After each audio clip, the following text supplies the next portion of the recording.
Now, socialism seeks freedom not of an individual, at least not in the first instance, but of a species.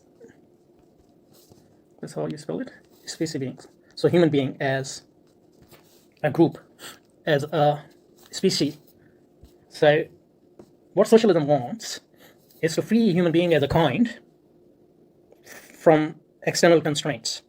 So, if you are talking about human being as a species or human beings as kinds, so then what is external to human beings? External to human being is nature. External to human beings are animals. And external to human beings are gods if they exist. At least even if they don't exist, if we think they exist, they still can, dominate us.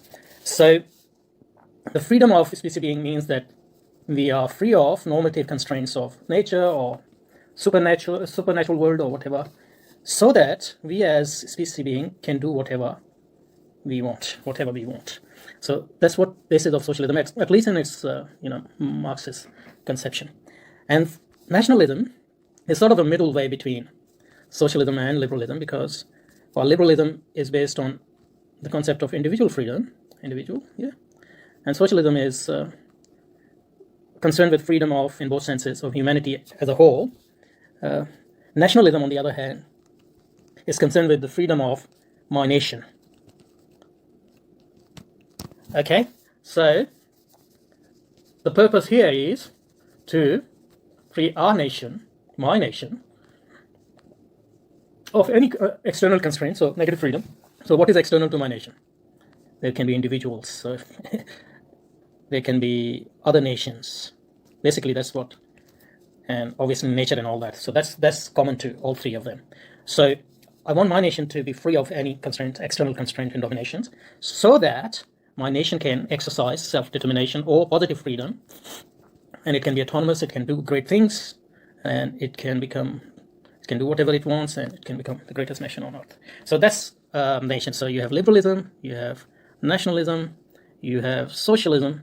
So that's the nation. That's the freedom of individual. This is the freedom of small groups we call nations, and this is the freedom of humanity as a whole, as a species being. So because they can theorize both nationalism and socialism, that we are actually eventually struggling for the freedom of our nation, so each and every member of our nation can be free. And socialism can argue that we are struggling for the freedom of human beings as a type or as a kind or as a species, so that every individual human being can be free. And that's what Marx argued. But in short run, while we are trying to do that, the way to do that is first establish the freedom of our own nation. And in order to do that, if we have to sacrifice individual freedoms and even our lives for the greatness of our nation, so in the short run we must do that, and similarly socialism, although ultimately if humanity is free, all human beings as individuals will be free too, but in the short run we might have to sacrifice individual freedom and even national freedoms in order to establish the freedom of human beings as species. So that's the logic behind these three different pursuits of freedom. And since they are pursuit of freedom, they are part of modernity, all three of these.